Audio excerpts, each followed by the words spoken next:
Well, I wanted today just to give you a quick update, given we're getting close to the next travel checkpoint review from the Department of Transport through the Global Travel Task Force. And we are pulling together our submission, and I continue to work with our coalition partners, ABTA and other bodies, to ensure that we are all representing a very clear view on how travel should move forward. The big changes that we are recommending, that we are advocating, is clearly simplification of the traffic light system. If you're fully vaccinated, we need to park the point around discrimination for unvaccinated. If we're fully vaccinated, the ability for travellers to travel without the need for testing. We already have green and amber very aligned for vaccinated, but obviously that still needs testing. But we do believe, based on the data now available, we've done a huge amount of analysis on it, that travellers who are fully vaccinated should not need to take the pre-departure test or the day 2 test. So that will form the cornerstone of our submission. We also believe, given the data that has been made available to us, and it is public NHS test and trace data, we do not believe that the continuation of inhumane hotel quarantine from red list destinations should continue. In fact, what we do believe is anyone travelling in from a red list destination should have to test, but they should, and also self-isolate if we're following the scientists' advice, the medical advice. But that should be done in the final destination, whether that's at home or where the traveller is going to in the UK. So they're the key points that we are making as part of our submission. Simplification of the travel light system. If you're fully vaccinated, like we have seen across Europe, that travel should be undertaken freely without the need for rigorous, onerous, meaningless testing.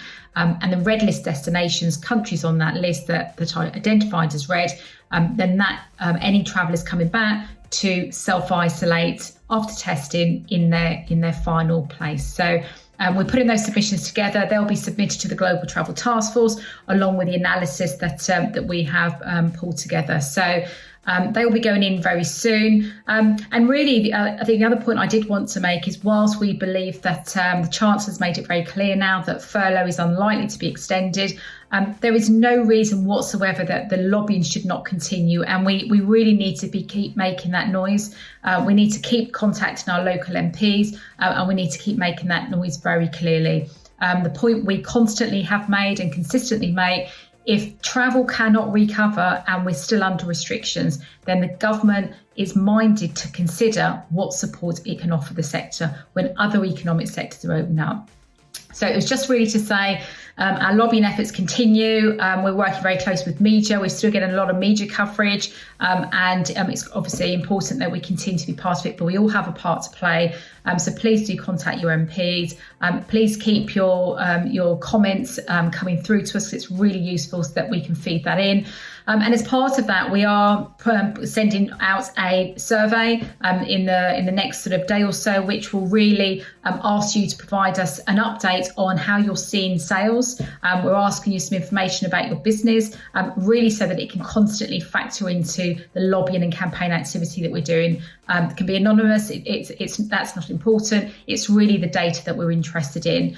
So it's really important that we understand how you're impacted and how you continue to be impacted, and some of the decisions that you're making, given what the government position is on furlough, etc. So as I say, I really hope you're keeping well. I know it's incredibly tough times. It really, really is. And I've said many times before, everybody's impacted. Doesn't matter what business they're in, where we are, who we are, everyone is impacted. So everything we'll continue to do will be for the members and the wider industry. So I really look forward to speaking to you soon. And those of you that are at the Business Travel Awards dinner on Thursday evening, I will be there, and we've got colleagues at the SPAA in Glasgow as well. So have a great time for those of you that are going, and I really look forward to seeing you all very, very soon. Take care. All the best. Bye-bye.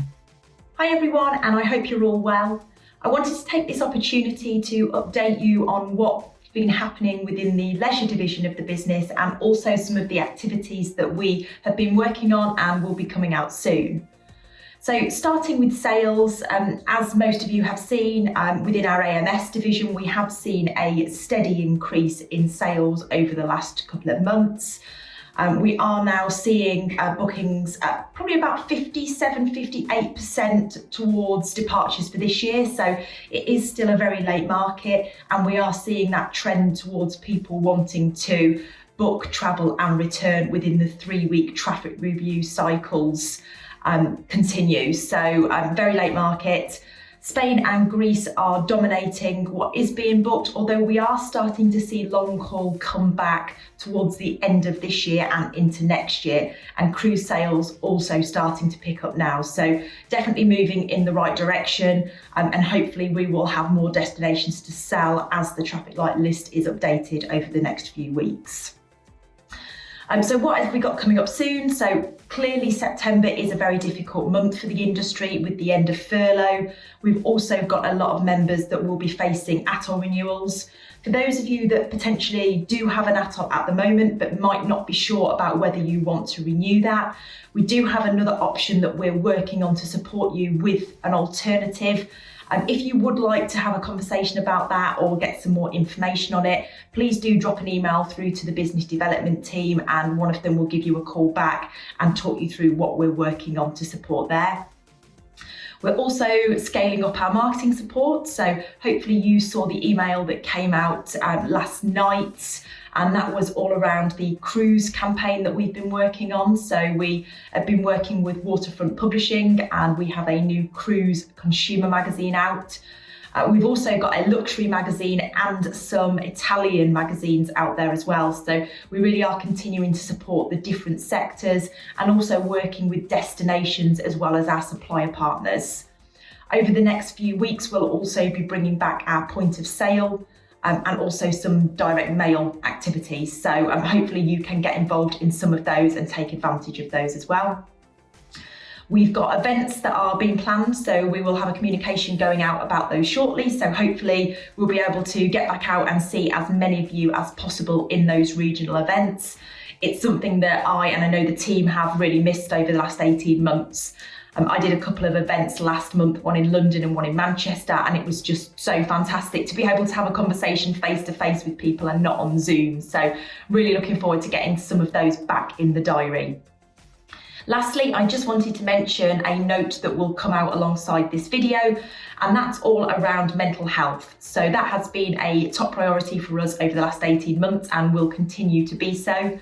And Abta Lifeline and TTG recently ran a Get Travel Talking Week, and they're looking at how they can expand that and take that to the next level, and are looking for ambassadors that will be put through mental health training and then act as a support for the wider industry. So we are going to have one of those within our Advantage network. So if that sounds like something that you would be interested in finding out more about or potentially doing, please look out for the information on that and get in touch.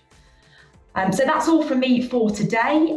Hopefully I'll be back speaking to you in the very near future. Hopefully that will be face-to-face rather than Zoom, and look forward to seeing as many of you as possible over the next few months. Thanks, good night.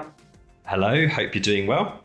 For those of you that don't know me, my name is Andy BOORMAN and I am the BDM for Advantage Global Business Travel.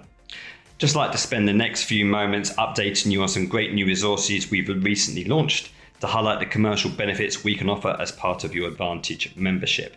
First of all, we have the supplier directory updated for 2021. This lists all of our preferred suppliers alongside the relevant account management information and contact details. We have the sales guide, which is a reference sheet updated monthly to show where you can maximize your commercial return for each corporate booking that you make. And coming soon, we will have the traveller journey infographic. This will paint a picture of a typical traveller journey designed to highlight the commercial opportunity along every touch point of a customer's journey. In terms of new partnerships, we've recently launched a new partnership with Journey, which is a ground transport specialist enabling mobility booking as a service for TMCs. In terms of our global network, that continues to expand. We now have representation in over 80 countries, 82 to be precise, and we have very recently welcomed on board FBI and Bay Travel from Australia and the Consolid Group for South America. We very recently launched our hotel RFP for 2022, and we will have a member webinar on the 16th of September to outline what is new in that program. In terms of other webinars, we have session 4 in a sustainability webinar hosted by our friends at Thrust Carbon on the 15th of September, which will be really interesting. And on the 22nd of September, we will have a webinar focusing on how we can effectively present the value and ROI of a TMC in the post-pandemic era, which will have a really great set of panelists on that session. And finally, we have a supplier webinar with 2 of our preferred suppliers, of our new suppliers, Grasp and Traxo, which will be on the 27th. Moving into events, really excited to say we'll be doing some face-to-face events over the next few months. We'll be starting off with our ever popular business travel barbecue on the 23rd of September in London. Hopefully we'll be able to see as many of you there as possible. We'll have a Travel Hero conference, formerly Hotel Hero, on the 14th of October. And we'll have a business travel symposium, which will be held on the 12th of November in London. Hopefully we'll see as many of you there as possible. More information on our new products and services alongside the registration details for our upcoming webinars and events will be on the Advantage members intranet pages. Good luck to everyone shortlisted for awards at the Business Travel Awards and the People Awards this week and next. And hopefully we'll see lots of you in person soon. Until then, take care and thanks for listening.